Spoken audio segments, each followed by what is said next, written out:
মানে এটা খুব ইউনিক যে মৃত ব্যক্তির নামগুলোকে ব্যবহার করে। দেখুন, এটা কিন্তু একটাই খবর আসলো এতদিন পর আর সিএন হুড়মুড় করে দেখালো তা কিন্তু নয়।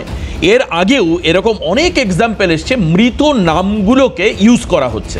ব্যক্তি নেই, এক্সিস্ট করছেন না, তার নাম নেওয়া হলো। আচ্ছা, দেখা যাচ্ছে পরিবারের মধ্যে শ্বশুর মারা গেছেন, শ্বশুরকে বাবা বলে দেখিয়ে তার জায়গায় নাম ঢুকিয়ে দেওয়া হচ্ছে।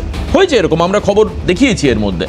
তাহলে এই যে মারাত্মক বিপত্তিজনক অবস্থা, বা মৃত ব্যক্তি যদি অবজেকশন না করে তার পরিবার, তাহলে দেখুন বাংলাদেশ থেকে আসা লোক 15 বছর ধরে এখানে রয়েছে, সে ভোটার কার্ড আধার কার্ড করে এই ব্যক্তির নামকে ব্যবহার করে তাকে বাবা হিসাবে দেখিয়ে বা পরিচিত হিসাবে দেখিয়ে ভোটার তালিকার মধ্যে ঢুকিয়ে দিয়েছে অদ্ভুত একটা পদ্ধতির মাধ্যমে। প্রদীপ্তদা কি বলবেন এই বিষয়ে আমরা শুনবো, কিন্তু বিরতির পর ফিরে এসে আমরা শোনাবো যে অভিযুক্ত নাদিম, যাকে বাংলাদেশি বলা হচ্ছে, টাকা দিয়ে ভোটার কার্ড আধার কার্ড সব বানিয়ে ফেলেছে, সে কি বলছে একবার দেখাবো।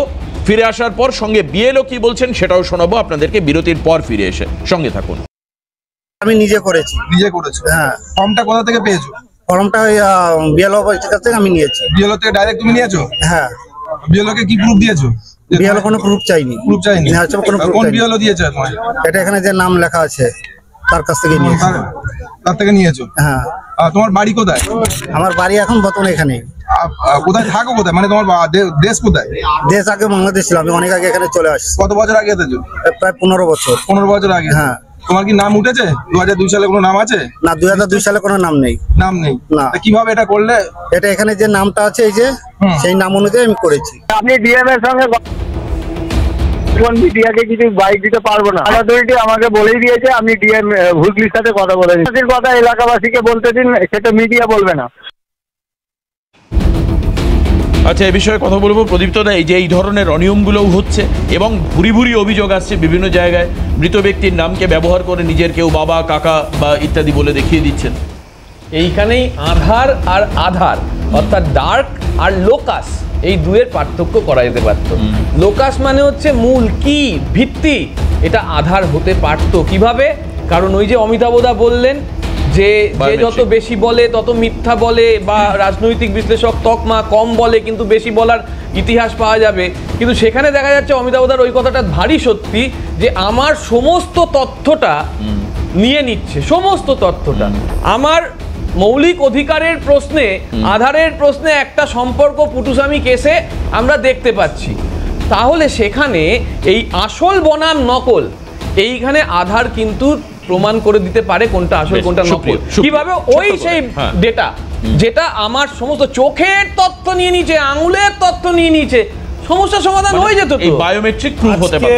আজকে দেখে সত্যিই ভালো লাগছে যে মাননীয় মুখ্যমন্ত্রী মমতা বন্দ্যোপাধ্যায়ের বিরোধিতা করা একটি এজেন্ডা, আধারকে মানবো না, আধার করবো না, চোখের রেটিনার ডিটেল আমি কেন দেব, ব্যাংকের তথ্য কেন দেব, সেই বলা একজন ব্যক্তি, সেই দলের মুখপাত্র, তিনি আধারকেই আজকে মান্যতা দেওয়ার কথা বলছেন।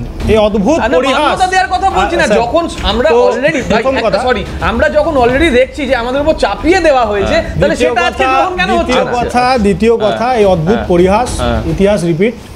এবং দ্বিতীয় যেটা বিষয়, যে এই যে আসল বিষয়টা থেকে স্যার ঢুকলেন না। কোথায় ঢুকলেন না? যে বাংলাদেশি একজন যুবক, তিনি 15 বছর আগে এখানে এসেছেন, 2011 সালে বোধহয় তৃণমূল কংগ্রেসই ক্ষমতায় এসেছিল। আমরা সেটাই তো বলে আসছি, তৃণমূল কংগ্রেস মানেই হচ্ছে সেই সাপ্লাই এজেন্টের মতো কাজ করা, যে বাংলাদেশ থেকে হলিউডের মতো এখানে চলে আসো, এসে এখানে থাকো, আধার কার্ড থেকে শুরু করে ভোটার কার্ড থেকে শুরু করে, যেমন ঠিক 2015 সালে লাভলি খাতুনকে বার্থ সার্টিফিকেট বানিয়ে দিয়েছিল এই রাজ্য সরকার, এই রাজ্য সরকার। এবং তারা যদি 2010ই হয় মেনে নিচ্ছি, তাহলে এতদিন এক্সটেন্ড করলেন কেন? ওনার এই কার্ডটা বানালেন কি করে? ডিটেকশন হলো না, বার্থ সার্টিফিকেটটা কোন হসপিটাল দিল? যে super speciality hospital Mamata Bandyopadhyay দিয়েছিলেন 46টা, সেই সুপার স্পেশালিটি হসপিটাল থেকেই কি এই বার্থ সার্টিফিকেট মানে গুলো কি তৈরি হয়েছে? কিন্তু এটা ঠিক যে এসআইআর এর পরে এই যে মানে এসআইআর এর পরে কিন্তু এই যে দুধ কা দুধ আর পানি কা পানি, এটা আলাদা হচ্ছে।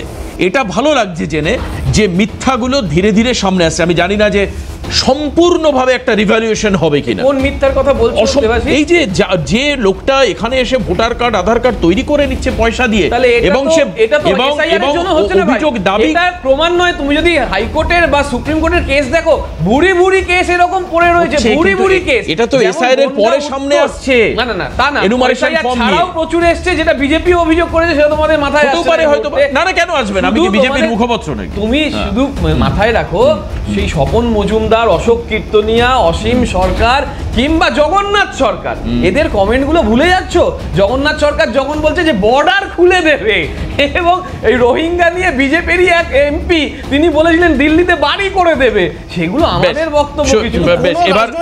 এবার প্রধান বানায়নি। আচ্ছা পুরো বাংলাদেশকে। আচ্ছা, এইবার যদি এবার আমরা অন্য আরেকটা ইস্যুতে শিফট করি একটু, কারণ সময় হাতে। আমি তো এই ব্যাপারটা বলতেই। আচ্ছা, তাহলে সুস্মিতা দি বলবেন না? ডেফিনেটলি ছোট করে বলো যে বিষয়টা আমি ছোট করেই বলছি, যে আমি প্রথমেই যখন বলেছিলাম তখনই বলেছিলাম ইলেকশন কমিশন যেভাবে কাজ করছে, আজকে দেখুন অনেকগুলো এই যে মৃত ব্যক্তি যার কথা বলছে, যে 12 বছর আগে মারা গেছে, তার যে ফর্মটা এসছে, এবং এই যে মিড অফ দ্য এই পিরিয়ডটা, মানে হচ্ছে আপনার ফর্ম ছাপা থেকে শুরু করে ফর্ম এই ভোটার তালিকা আসার মধ্যে এই যে গ্যাপিং টাইমটা, এই গ্যাপিং টাইমটা যখন এই ফর্মগুলো ছেপেছে, এর মধ্যেও তো in between this period also কিছু মানুষ মারা গেছে।